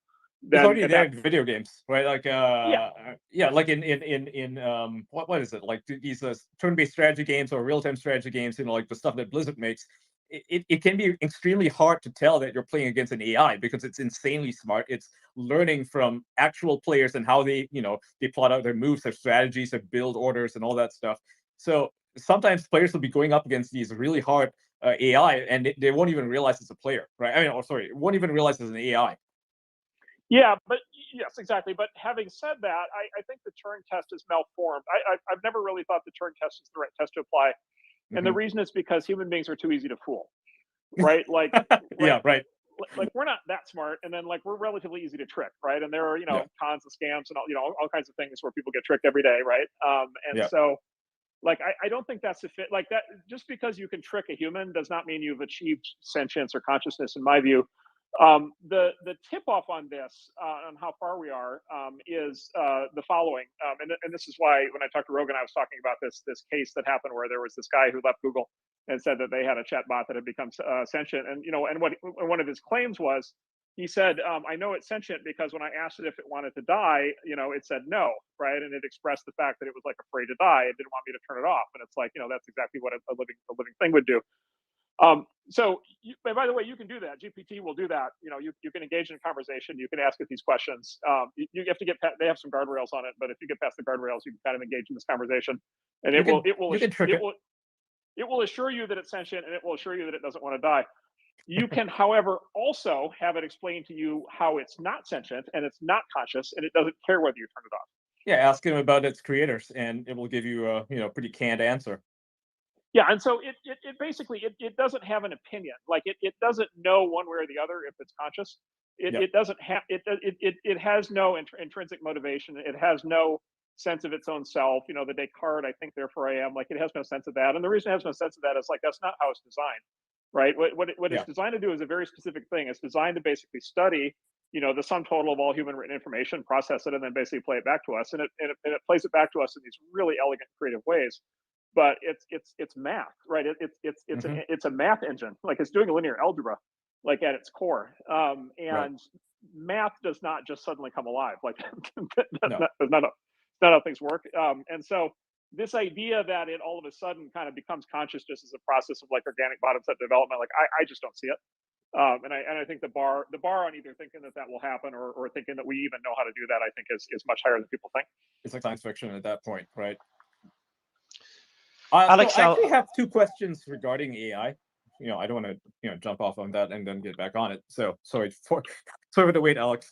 My first question is, given the recent developments in AI in terms of like ChatGPT and Midjourney, and there are ramifications of creators, right? Especially for those who refuse to use these tools to in their own creations. So and there's been this push, especially on a lot of these closed platforms, where they're banning people from using from submitting AI generated art and things like that. What are your predictions for creators in the future with the advent of all these tools? And it's getting to a point where something like Midjourney, you can't tell if a person actually drew it or if a computer came up with it based on a prompt. So what are your predictions for creators in the future for this? Yeah, so the big question on this kind of thing that I think people generally orient around is when the computer gets really good at doing something like creating art, generating art, is that sort of displacing work that would have been done by human artists on the one hand, right? Or is that giving human artists superpowers where they can now generate much more and maybe better art than they could in the past? Right. And so the way technology plays out over time, there's this thing that people talk about called the lump of labor fallacy, which is kind of this idea that if computers do the work, then we don't need people anymore. It's the same concern that was brought up about the automated spinning loom in textiles. It's the same concern that was brought up with the steam engine. It's the same concern that was brought up with mechanical plows in the field, in agriculture. It's the same concern that was brought up with the computer when it first came out. Yeah, replace calculators, and those replace people doing manual arithmetic. Yeah. Actually, it's a good. Yeah. So a great example here is the word computer originally did not refer to a machine; it referred to a person. Right. Right. And so if you go back in time, if you go back before the invention of the computer in like 1920s, 1930s, what computer actually meant was it meant like 100 people sitting at rows of desks doing math by hand. Right. And literally it was a profession, and like insurance companies to calculate like actuarial tables, they actually would employ these people who were human computers doing math by hand. And then those jobs went away because the computer does that better. But what happens on the other side is the computer became a superpower for people to be able to use to do many other kinds of things, and in particular more valuable and higher impact kinds of things. And so Elon, I think Elon's here, by the way, Mark, just letting you know as well. Sure. Hey guys. Yeah. Good. Hey Elon. How's it going? It's going good overall. How are you guys doing? Fantastic. Good. Great to have Talking you. about, Amazing. talking about AI and whether we should be scared or not. Mark is pretty optimistic about it. Well, I think we should be. I think a mixture of positive and negative sentiment, I think, is probably wise. Like we should be concerned about AI going wrong, but also it will. I mean, it's going to be amazing and scary, obviously. So some of it is perhaps inevitable. So you may as well, if something is inevitable, might as well focus on the positive side. We discussed as well earlier, we were having a chat about your tweets and your transparency. Like I asked Mark, is Elon just strategic with his tweets? And then Mark answered pretty openly, like, look, man, anything Elon tweets reflects our discussions 100%. So like we're seeing what you're doing on Twitter as an experiment. Everyone's looking at as an experiment. How's it going so far? Are you enjoying the response? Yeah, I think overall it's good. There's it's going to be it's a roller coaster, so there's going to be some ups and downs. As long as the long-term trend is up, it's going to be good. And I think Twitter is trending in a positive direction. Like we're seeing a lot more engagement, and anecdotally, and also in the sort of user average minutes. Like we're seeing like higher user engagement. People are saying it's more fun. But what do you guys think? Fun. Oh, it's way more fun. I love it. I love it. It's like I log on every day and it's just pure entertainment. Thank you. And Mark's answer was really interesting. Elon, he said that everyone's looking at it. Mark, I'll let you actually. What was your answer to the question? Like, how's the response of other platforms and other players in the space on the complete transparency by Elon on Twitter? Yeah, so I've told Elon this already, but yeah, no, I mean, look, every other tech CEO I talk to is watching this whole thing like a hawk. and they're all learning on the fly, watching what's happening, and they're all like, I'd say, very carefully taking notes and trying to figure out how they can use the results of Elon's work and figure out how to apply to their own companies. Elon, I've got a question for you before I go to Alex. Exactly. Yeah, I've got questions for you too. Yeah. Yeah, I'll ask my question. Then we go to Ian and Alex. Elon, my question is about spaces. Where do you see spaces in the next, let's say, 6 to 12 months?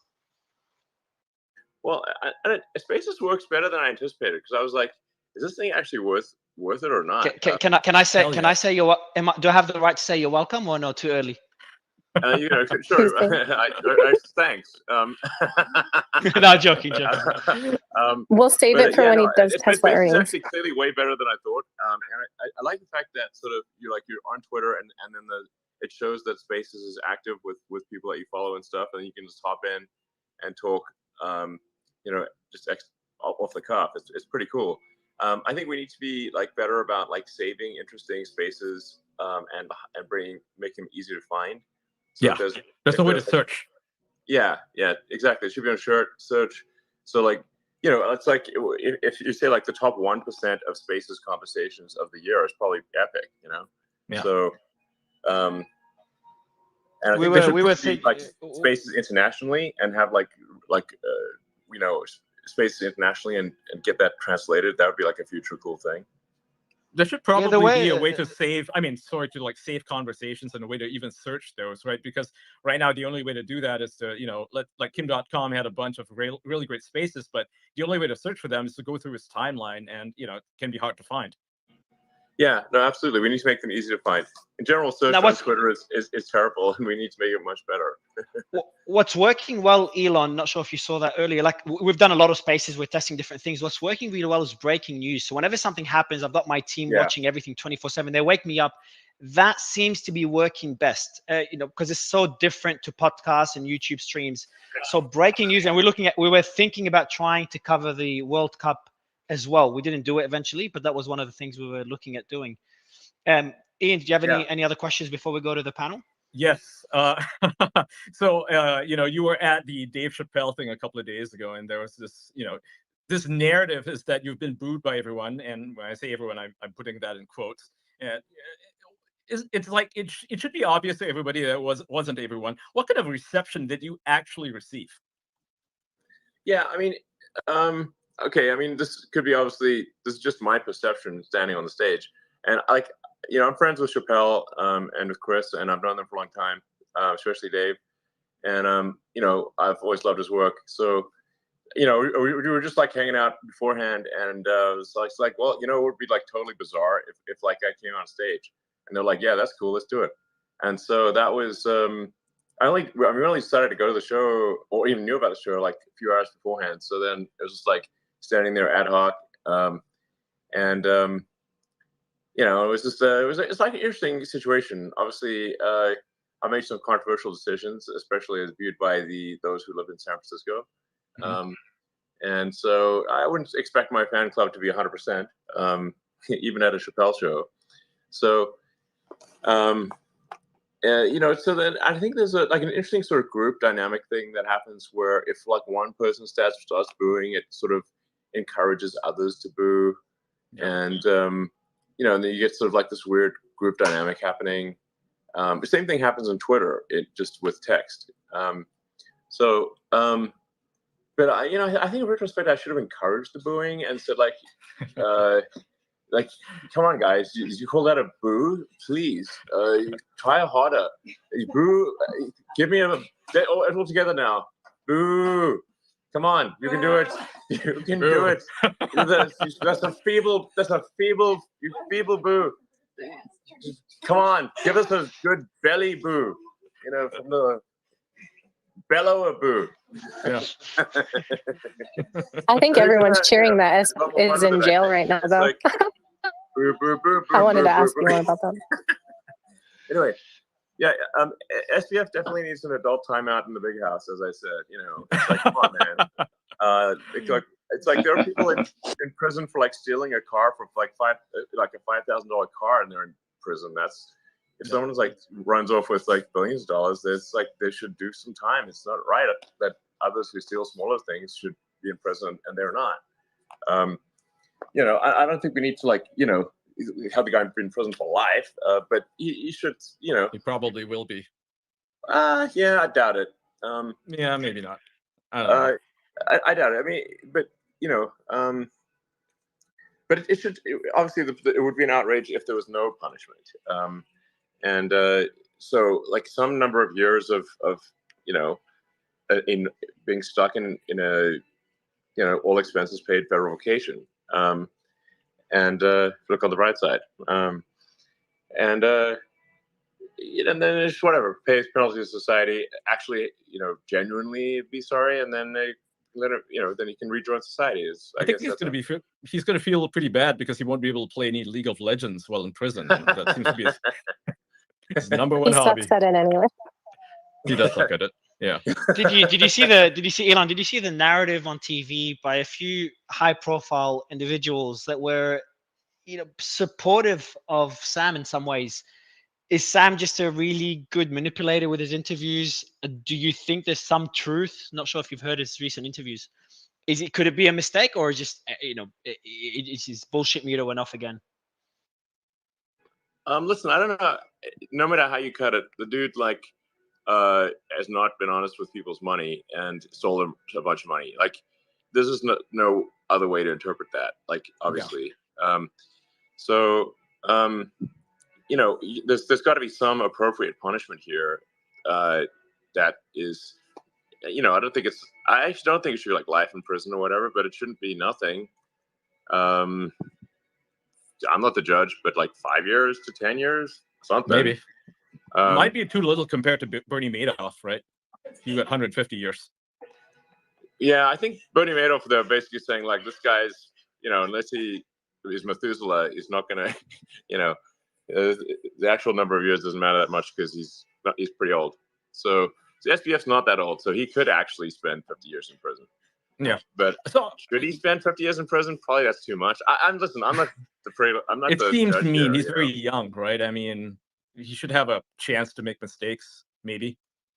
Yeah, I mean, if I'm the judge, I would say like 5 years with good behavior. I'm not the who am I? I'm not the judge. 10 years if you're not. 10 years is bad behavior. Like 5 years if you do your best to actually get the money back, and aren't a phony asshole about it, and then 10 years if you hide the money, or longer if you actually hide the money. Doesn't that feel too lenient, Elon? Like if it was only 5 years, I would go attempt it. Like not actually, but like what I'm saying. Like I said, I'm not the judge here. I'm like what I know. It's a best case. It shouldn't be less than that.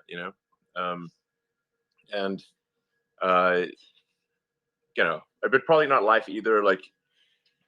It's like serious punishment, but give the guy some chance of repentance and a comeback.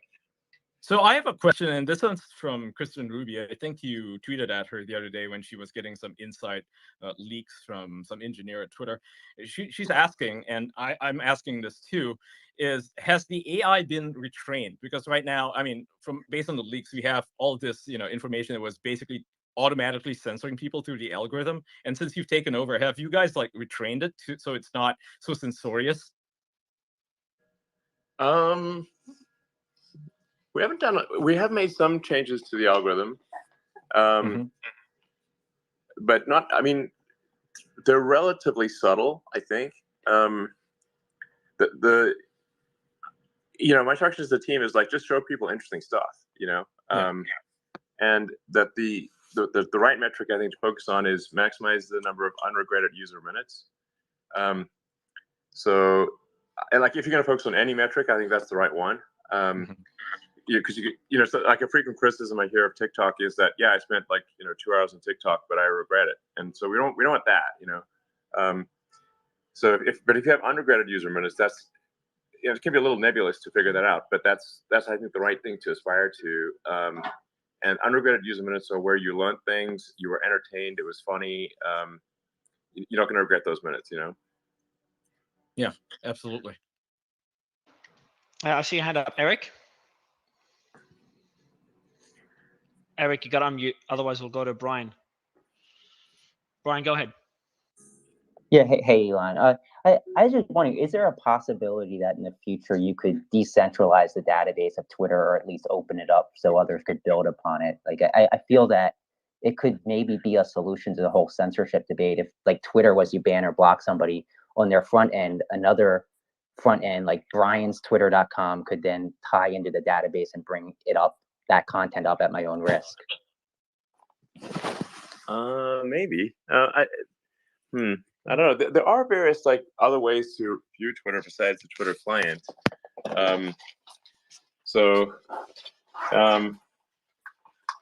But I'm like open to a lot of different ideas to evolve Twitter over time. The short-term actions have obviously been just like let's just get the company to financially healthy position, especially given that like we're headed into a recession and advertising will be disproportionately affected, especially advertising where you can't make a clear ROI argument. And like weirdly, this is gonna blow your mind. Twitter for the longest time was really had the advertising engine was maximizing irrelevance. That will actually resonate with you if you have noticed that for most long-time Twitter users have never bought a product ever on Twitter. And you have to say like, well, doesn't that seem a little strange? Because why wouldn't you have accidentally bought a product on Twitter? It's because the advertising has been maximizing irrelevance. So why would it maximize relevance? Because a lot of the ads traditionally at Twitter were sold on a cost per impression basis, and if you do that, you actually don't want people to dwell on or click into an ad because it will reduce the total number of impressions.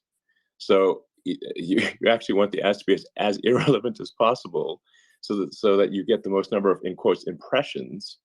And roughly 25% of Twitter's entire compute budget is spent on maximizing irrelevance, or at least it was until a few weeks ago, where we started to turn the ship in that regard significantly. So you might actually in the last week or two possibly have bought or even thought about buying a product from an ad that you saw on Twitter. So it took me a while to actually even understand this, and because there was like head exploding emoji, I cannot friggin' believe that we would spend 25% of the compute budget on, it's like roughly 130,000 servers, maximizing irrelevance. But it makes total sense if you think about your Twitter usage, because I bet most people here on this call have never bought anything on Twitter, or if they did, it was only in recent weeks. And that's why, because it was actually very good at making sure that the ad was not relevant. Wow. The sheer amount of Mike Judge comedy material that we have is insane. In fact, so Mike Judge is a friend of mine, and he lives just outside Austin. I love his films. Yeah, he is awesome. So I like texted Mike and said, "Hey, Mike, we got some epic material for some new show if you want to do it. And so hopefully Mike Judge comes by Twitter. He said he might come by like next month or something. So that'd be cool. Make a series out of it. Yeah, like honestly, we've got enough material for like many seasons here. Running a social media company from the ground up, from the Jack days. Yeah, I just love that the media has to come here just to get their talking points. It's amazing. And that you keep coming to spaces, so they have to come here rather than you going to the media. It's perfect. Our spaces. I love it. Thanks, Elon. You're the best. Yeah, you're welcome. It's quite entertaining. Arguably the worst thing you can make is to be boring. That's you do a good job at not being boring. Yeah, I will actually problematic nowadays. I'm really knocking it out of the pocket, not being boring. I've got a tough question for you. Elon, what would you say is your biggest concern, if there is one, on your current strategy with Twitter, on the free speech strategy? Is it? My guess will be advertisers. Yeah, we did have some advertisers pause because they're like, a lot of them are kind of conservative and they're like worried about like because for a lot of advertisers they're like basing their decisions off what they read in the press as opposed to what is the platform actually doing, Mm-hmm. And so that's why I was like, okay. So I've had a lot of calls with the big advertisers and said like, look, you should just base your opinion on Twitter of what you see on Twitter, not what you read in the newspaper. And in some ways, Twitter and the newspapers are competing because the newspapers competing, or on the mainstream media is competing for your attention. Twitter's competing for your attention. So there's an attention competition here. So you got to be like when you're reading in the media, other media, you're actually reading. Think about it like a competitor's opinion of Twitter, and then you're like, oh, okay, maybe that's not true. Mm-hmm. So that's why I said they should judge it by their actual experience on Twitter. And I think actual experience on Twitter is that things have improved dramatically. That's my observation. And even in the last positive. It's so much more positive nowadays. Like people are actually having fun. They're joining spaces. I've seen so many spaces prop up, and it's just people having chats about nothing, and it's fine, right? Like they love having chats. Yeah. Yeah, exactly. Some people would take themselves too seriously. They get knickers in a knot type of thing. And it's like, but and then they do that on Twitter and they like go on a tirade and whatever, which is fine. Do it on Twitter. That's cool. Increases user engagement. I love it when people complain about Twitter on Twitter. Yeah, they're not doing it on Mastodon or whatever site they're going to. It's on Twitter. Because it's too boring because no one's listening. Yeah, just screaming into the void. Yeah, it's screaming into the void. Like just go into an empty room and complain. The complainers have to have somebody. They have to complain to someone. Yeah. There's the irony, and then tweeting about leaving Twitter. Like, do they not see the irony? No, yeah, apparently not. They don't. So I actually have a super good question from Kristen. It's a follow-up to the last one. She asked regarding the data she's reviewing, that was leaked by a former person at Twitter. I don't think they work there anymore. It shows, it showed clear bias in the AI towards conservatives. How can you ensure that the AI won't be used in this way moving forward, like for political, for censoring political speech? And based on the data that was leaked, do you believe that political bias existed regarding how Twitter was monitored, how it monitored political misinformation? So it's like two questions, I guess. Well, first of all, Twitter's AI is extremely primitive, so I wouldn't read too much into it. Okay. I think we will improve AI. Oh my God, this is not really a word we should be using for the Twitter algorithm. Okay, that's not the case. It's really a very, very simple ML that Twitter is using. If I compare it to say like Tesla Autopilot, oh my God, it's like orders of magnitude simpler. So we will improve that a lot over time. And like I said, our goal is going to be maximize undergraded user minutes. So you're like maximally informed and entertained.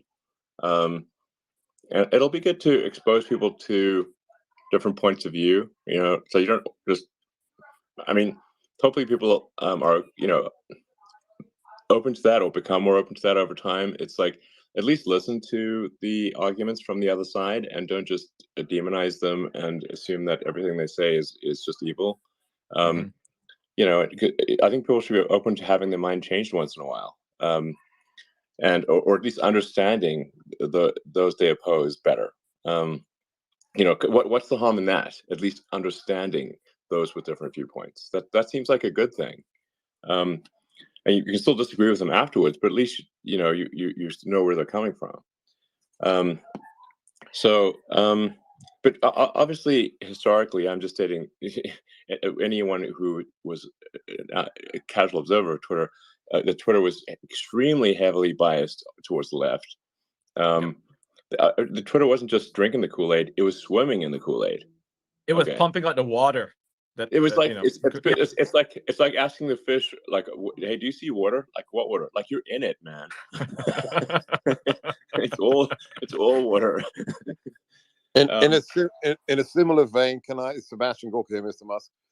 It's been reported that you want to turn Twitter into like a super app like WeChat. Would you address concerns of those who say that that's very exciting, but to prevent that abuse in a similar vein we've seen in China, especially if you're not running Twitter, what do you say to those who worry that could be abused? Well, I mean, that's like honestly a high-class problem, because we've got a long way to go before we're at anywhere like that. But I do think the succession problems are a real issue, because it matters who's running the place, you know. But I can say, like, okay, like the things I can only do the things that are within my control. Like I'm trying to, like, what set of actions can I do that are, you know, maximally useful, and that'll be to make Twitter more and more useful, more and more entertaining. Doing the dead nuts obvious stuff, like adding long form video, monetization for creators. Yes, please. Yeah, it's a no-brainer. The stuff's like no-brainer moves, you know. Are you working with anyone on this? Like any big YouTubers are contributing? I mean, I'm sure they have a lot of ideas. I mean, the key is I've just got to get the engine of engineering at Twitter working. Mm-hmm. So, because you can have a million good ideas, but if you can't implement them from a software standpoint, it doesn't matter. Right. So, it's like I said, most of the stuff that needs to be done is extremely obvious, and I think, like, frankly, like like a 12-year-old could tell you what needs to happen. You know, so like you don't need Einstein here. No. But we need to actually have you know, be able to evolve the software rapidly so that good ideas can actually be implemented. And the software stack at Twitter is a Django pile of insanity. If anyone has actually been exposed to it, it's like, holy smokes. This is not an easy thing to evolve. That's why simple features take a long time. Is this something that you would consider, you know, crowdsourcing by opening up the API? No, it's not about opening. We've got to fix the fundamental core stack. Oh, okay. The basic stuff. Yeah, like there's a. I won't bore everyone. In fact, Go ahead. I've got to sorry, Tesla. Speaking of Tesla, I have a Tesla meeting that I'm late for. I have to step off. Oh boy. I'll ask you before you start, Elon, I have one last question. Actually, two quick questions. First, about your White Rabbit tweet. A lot of people are DMing me about this. I haven't seen it, so I'm not sure what it's about. And then the second one, which I always yeah, so that's the first one, and then the second one should be a very easy one. We're doing a COVID Elon, space, getting a lot of a question in about Tesla, because I'm very concerned as an investor. Guys, he's gotta go. We gotta go. Eric, Elon jumps in all the time. Eric, I promise you, I'll invite you next time he's in. Elon, if I bring Fauci to the space, we're talking to his team. We're getting a whole bunch of doctors. If I do, shit, he dropped out. Fuck. I wanted to ask him. Yeah, I wanted to ask him if he'll. He left at that point. Yeah. I wanted to ask him about if we bring in Fauci, if we can get him to come on. I'll DM him about this. He'll say yes. For anyone listening, just quickly, Ian, quick. Ian, 2 seconds, Ian. For anyone listening, hold on, guys, 2 seconds. Ian, for everyone listening, on a pinned tweet on my profile is if you want to join the COVID space. I'll try to get Elon in as well. We're going to try to get Fauci, not in that one, but in a future one. But if you go to pinned tweet on my profile, I'll pin it above as well. You could get notified for that space. Should be a slippery slope, really, really tough one. Well, that was fucking cool. Getting Mark That and was fucking Elon in the awesome. same space. Yeah. What's your takeaway? You know, you've been on almost every space. You've been on the last space with me and Elon. What's your take on this one, Ian? Fantastic. I mean, he was very grounded, very based, just answering questions. I mean, it's chill, right? It's chill. That's what these spaces are for. It's not like, you know, like a lot of people are like terrified, like, oh my God, you only get to speak to him once. No, I mean, it is very clear that he intends to use these spaces quite often. This is not the only space he's ever joined. And it's good to, you know, to have someone who cares so much about his platform that he is, you know, like dedicating time to speak to people about the issues that affect this platform, right? I mean, with Jack, I mean, no one could get a response out of Jack at any point in time, right? It's only now that even Jack is like responding to people, which is cool. Like, good for Jack. I mean, I'm looking forward to seeing his next projects, and I hope that he follows in Elon's footsteps and, you know, like encourages the community to join in and have these conversations. If anything, every like Mark said, right, every tech CEO is looking at Elon right now and they're seeing, is the strategy working? And I think so. Yeah, it is working. And I love Mark's discussion as well, and his support of Elon's strategy and how he said other social platforms. I don't know if he said that word, but other executives and other players, big players in the space, are watching. Yeah. Other executives are watching this. I'm going to call it experiment by Elon, the free speech experiment. And as I pointed out, like Mark Zuckerberg said at the New York Times book event thing, that he was watching it. He's watching Elon closely. So I mean, they're quite open about it. He said that. Yeah. He said that openly, Mark. He said that openly, Mark, I see Mark as a complete opposite, and he gets a lot. Like I don't, obviously I'm indifferent about everyone, but sure. Mark gets a lot of hate for various reasons.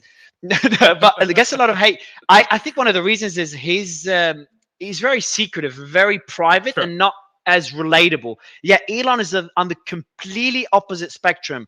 And it's just such an interesting dichotomy. And we're seeing that Elon's strategy of being very approachable, jumping to a space, speaking his mind, could backfire at times, but the pros significantly outweigh the cons. And he's kind of practicing what he preaches through free speech. Elon, right? Don't bet against Elon, right? I mean, he has a plan. I mean, I know it sounds kind of silly, like a bit fanboyish thing. He has a plan, but I mean, look at his track record, right? PayPal, and then Tesla, and bro, I was even without the track record, I was critical of Elon's acquisition. I'm like, I wasn't optimistic. I was not even indifferent. I was more, I'm like, it could be troublesome. And then when I saw his aggressive move to free speech, I'm like, ideologically, I support it, but strategically, it just looks scary. And I don't know how he gets the balls to do it. Oh yeah, it takes tremendous balls to do it. I mean, in it's the short term, insane. Yeah, it looks scary, but in the long term, it does make a lot of sense. I mean, his goal, and this is my opinion, right? But he has stated this quite openly. Like, his goal for his vision for like humanity and the future that it offers requires a free speech platform. And the way that Twitter was going, the way it was controlling speech, and let's be honest here. I mean, Twitter may not be the largest platform, but it is the most influential platform. This is where all the journalists are. This is where all the politicians are. Things happen on Twitter before they're Ian, we had, just to give you two examples. First, we just had Marc Andreessen Horowitz, and Elon just come on and just chat to us in a space live, and Elon just a new story, right? Multiple news stories. Yeah. Man, like, where else can you find this? That's the beauty about spaces. And then the way we break news. You remember when we did the FTX? I think you said you were in some of these spaces. Yep. The journalists, the journalists were in our space, and then we see the reports come out by Bloomberg. We've got so many examples. Mm-hmm. After we break them in the space, like the block story, how FTX funded the block. Sam Alameda gave money to the CEO of the block. That news broke 4 days ago. If people were in our space and they connected with one of the whistleblowers, they knew about this months ago, and it was in the data room. We were talking about this yesterday, I think. So the I know Elon called it. I think it was Elon or someone called it citizen journalism. It was Elon. Yeah, called it that. Yeah, exactly. Yeah, when he first jumped into the space. It's actually, like, I thought it was a cool term, but I'm like, I don't know how true that is. But it is, though. But it is a term. Yeah, it's a good term. Yeah, it is. He's he's 100% popularizing it. And it's working. Like, not only is it a cool, sexy term, it's genuinely working. And more, I go through the audience all the times. Yep. Every single outlet, I've seen it in the audience at least once. And the top outlets from BBC to Reuters, they talk to us all the time. Yesterday, Washington Post, New York Times all the time, Fox are here all the time. They're always here, and I see the reports going out right after we talk about it, and they obviously DM us, and they wait for the recording to come out. So every time, and I kind of piss them off because they're like waiting for the recording, and they're like, guys, I'm not going to end it for you guys, and it goes on for another 10 hours, and they're waiting and waiting because they need to verify. Right? Because they're very entitled. I mean, they have this 9 to 5 No, but they need to verify as well. I'll give them credit. Of so what we course. do now is like we record it separately. We record it separately and send it out to them. But like the experiment of Twitter Spaces, even Elon said, like he's surprised by how it's going. The experiment is working. It could become a highlight of Twitter, and that's why I'm investing so much time and effort, and we have a whole team doing it. And this it seems to be going well. Start, right? I mean, like as he said, you know, he has to work the core functionality of Twitter, and that's what they're working on right now. That's the reason why we haven't seen too many new features yet, and that's all coming to Twitter Blue first, obviously. But we're going to see a lot of this, you know, moving forward. Like 6 months from now, Twitter could look like a completely different place. It could have videos on it. It could have playlists, stuff that creators are just going to flock to because that's where their audience is anyway. Like, you know, most people are not on YouTube 24/7. Maybe some people are, but most people are not, right? And imagine having direct, coordination with your creators. You're telling them, hey, go make this, and they go and create something. Say the musicians, for instance, they will do that, and doing it live on a space. I mean, that's the future, you know, for creation. Yeah, and imagine that. Go ahead, Steve. Ian, don't you guys remember? This is hardly the first time that critics of Elon have spelled claim doom and gloom over his business style, business practices. Right. You got no experience building a spacecraft. What are you doing? It's like, well, the foundation's already there. It's just a matter of, you know, commercializing it. And sure enough, he's the #1 right now. And Ian, I'm sure you remember when Elon first went on Joe Rogan and smoked a doobie on there. Tesla stock did go down for a couple days temporarily, and then we had all the business journals come out and say, Tesla's done. We need new leadership. This guy's out of control. This isn't professional, et cetera, et cetera. Well, look, and Tesla went on to ascend to all-time highs, you know, repeatedly since then. So, you know. Look what happened to Apple when they kicked out Steve Jobs. That is not a good idea. If they kick out Elon Musk, it's game over. Pretty much. But if this experiment by Elon works, I'd be fascinated to see if other social platforms follow suit, because then they'd be under pressure. If the experiment ends up being a success. And it's a good thing, right? Because he is showing that this experiment in free speech is going to work. And it's already working, despite the negative press, despite all that. Where are they complaining about it? They're complaining about it on Twitter, right? Of all places. You know, they're not complaining about it on Mastodon or anywhere else. They're complaining about it on here because, as he said, you know, shouting to the void, it's just hilarious. Nobody wants to do that. It's an empty room. It's pathetic. Think about it. Just a guy shouting into an empty space. That nobody wants that. They need an audience, and they're narcissists. Sorry for you guys in the audience who are narcissists. But yeah. Grant, I think I see you jump in. Yeah. Hey, great room, guys. Great job on what you guys are doing here. So thank you. It's curious to me, every time anybody asks an engineering question to him, he almost chuckled more tonight than he did 3 or 4 nights ago. And to where it's laughable. And I just wonder what that says about Jack. It says that he wasn't running a tight ship, if anything. Yeah. Well, I mean, it sounds to me like there's nothing here. There's nothing there. It's very basic. The platform has to be rebuilt. Yeah, like I asked him about APIs, right? And he's like, he just laughed at that joke, and it's like, okay, yeah, exactly. It's clearly not ready for any of that, not yet. Yeah. So we're moving a bunch of our ad dollars after I heard him on his plane. I don't know, I guess a week ago now. Yep. We started moving ad dollars off of Google and Facebook onto Twitter to support him and content. But it's almost like, are they even ready for content providers to bang away here?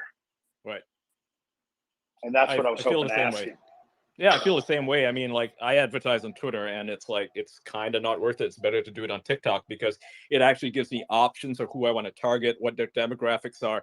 Twitter doesn't offer any of that. It's not very good. It's very random, right? So give it a few months, I would say. That's probably what they're building right now. I mean, it is what they're building right now. That's what you said. So, yeah. But spaces are free, and I will tell you, they are the best advertising. I mean, of any platform, I would say this is where it's at. I mean, there's really better than to have a chance of Elon Musk showing up into your space, which he's been in a few of Mario's now. He's come to one of my spaces. I mean, it's just going to keep going. And like Ian said, he's going to continue to use this platform to grow this platform. And it makes sense. Why go do interviews with the media who is just constantly bashing you? Why go give them views and clicks when you can just come here to the people who support you It's and the your perfect middle platform? finger. I love it. Yeah, it's the perfect middle finger to the media. Mario, did anybody notice that he My zipped only- up his pants? Did y'all He's hear what, that? sorry? No. He was getting dressed at the beginning. In the last. He was getting dressed. You could hear his zipper pull up. Anybody? Yeah. I know that point. Bro, but that's the thing. Like Grant, when I did the space for just for everyone listening, if I did the space for 15 hours hosting it, $100 billion zipper, man. But that's the thing. Like when you do those spaces, no one has any idea what you're doing in the background. Like some cases, you don't want to know what I'm doing in the background when I'm hosting some of these spaces. I'm eating a snack. You know, I'm eating a snack. You're innocent, bro. No. Hey, Alex. Yeah, I was gonna say, as one of like the main people that are hosting these, for a suggestion to Elon. Oh, you dropped out. Yo, can you hear me? Go ahead. Sorry, Alex. Yeah, go ahead. Yeah, say it again. I was gonna say, how would you feel as a suggestion to increase the stage size? I know there's the worry about overcrowding, but so I obviously hosted my first space last night, and we were getting so many like big name people in the space that we would like have to, boot like higher named people out. Like we had like Carrie Lake in, Seb Gorka was in, and we're like, we're so sorry, but we have to boot you out for like another person that just joined. What would you feel? I would say, I'll tell you. Yeah. I go through this all the time, as you can guess. I'll tell you first. Don't say boot when you tell them. Say, hey guys, we're rotating the panel, and I do this all the time. I DM people, we're rotating the panel, and then when someone spoke already, I bring them down, or when the discussion is just not too relevant, and they're generally pretty understanding. But you have to have a team in the background. So I have a team of 6 every time I'm doing a space. Like right now, I have a team of 6. Some checking breaking news, some DMing speakers, bringing new speakers up because Twitter glitches all the time, preparing questions for me. Having that team in the back end is key. Especially if you keep doing big spaces, it just and to maintain those relationships, because you don't want to be offensive to people, but at the same time you must rotate a panel to keep the discussion going, give everyone a chance to speak. It's very tricky. It'll be funny. This particular space, we kept it small on purpose because we had a bunch of pointed questions all prepared, and we got to answer. I mean, we got to ask all of them, and that's great, right? I mean, these guys are very busy people, so we didn't want to just bring everybody up and have a long ass conversation that met nowhere, right? We had some, but like and like tomorrow's space about COVID's gonna be a fucking bitch. I don't know how I'm gonna moderate the panel, who I'm gonna bring up. It's gonna be tough. Like when you do who's gonna be your speakers, Mario, tomorrow? So we have a list of speakers because we're gonna do multiple panels as we go through the Fauci files. We're trying to bring Fauci himself, but we have a list of speakers with all different theories. Tomorrow, I think we have Dr. Drew, and we have another doctor from the board at Pfizer, because they're going to disagree on a lot of points. If you want to make it really interesting, you've got to have McCullough and Malone now that they're back on Twitter. Yeah. So we're reaching. I'd love an intro. Anyone that could do these introductions. My team could already. Do that. I'll do that. That would be great. Yeah, appreciate perfect, that. Sebastian. Because we may be already in contact. So we're trying to bring a lot of the doctors or medical professionals that were suspended on Twitter initially, trying to bring them onto the space now that they're getting unbanned one after the other. But yeah, any introductions by you, Sebastian, or anyone else will be greatly appreciated to make sure we get all sides of every theory, every story. Brian, go ahead, man. Yeah, obviously, I'm more left-leaning, so I have different opinions on things. But I've been following Elon, his career, since he was with PayPal back in the early 2000s. And listening to Elon, I don't at all doubt his intentions to try and make Twitter better and more fair and even more unifying. I also don't dispute his right for speaking his mind, even the controversial stuff that I probably disagree with more than a lot of you in here. But I just question, like, is it best for him to post controversial stuff, even if he is posting things leaning towards the left that was controversial? Is that the best way to create a platform that everybody wants to use and everybody wants to engage with? That's the only question I have. Anything else? I'll take that one, Brian. I'm going to be more objective about it, or more in the middle. I have no idea. Like, we're going to find out, because there's an argument for that, and Marc Andreessen made that point. It's like, hey, at least he's being transparent. At least we're getting his thoughts. which is like the opposite of many others that are keeping things to themselves, and we don't like that either. And now, is it better to be somewhere in the middle? Because obviously Elon is too transparent in some ways, or is full transparency the best solution? Which I think it's the best idea. I love it. I'm leaning in that direction as well, but I would say it is an experiment. And I think Marc made that point. It's scary for really successful people because they're putting a lot on the line, and it shows that Elon is confident in the products, that he can speak like this, that he can speak openly. And this is the same, for Tesla, right? I mean, he was very open about, his plans with the company. So I'm not too concerned about it personally. Obvious question. Who the hell decides what controversial is? Exactly. After 5 years of, Russia collusion hoax and Hunter's laptop isn't real. Seriously? Come on. Yep. Who gets to decide that? Nobody. Exactly. I would argue. I would argue echo chambers are boring, and by them even banning Trump, they got rid of a lot of people who used to use Twitter very actively just to see the controversy. Even people who hated Trump came to Twitter to see what Trump was saying. Mm-hmm. So I would argue he's sort of almost taking a page out of that book, but it's just him. He's being himself 100%. And I don't think he should hide that. And I don't like the way that Jack and other previous CEOs of Twitter and social media companies just hide behind this curtain. And you have no idea what their thought process is. So you really don't know why you're getting suspended, why you're getting banned. And come to find out, they all have this very left-wing stance. So they're banning anyone who is conservative, which is so wrong. So to just be out in the open with it and then also say, I'm not banning people with a different perspective or different view, but this is how I feel. I think it's really effective, and I think it's bringing people to Twitter in droves. I mean, my follow count has almost doubled since Elon Musk took over a month and a half ago. It's insane. It's like what Marc said earlier, right? When he talked about this book, The Image, he said that, prior to now, really, people would hold press events and they're all fake, right? Everybody knows it's fake. Everybody knows that the conversations are are happening in these smoke-filled rooms, so to speak, right? And that nothing that they say in public is real. It makes people very, cynical. And that is something we have to move away from. We have to move towards sincerity. We have to move towards honesty and truth, because this idea that people just lie and everybody lies, it's just, I mean, look at what it's done to society.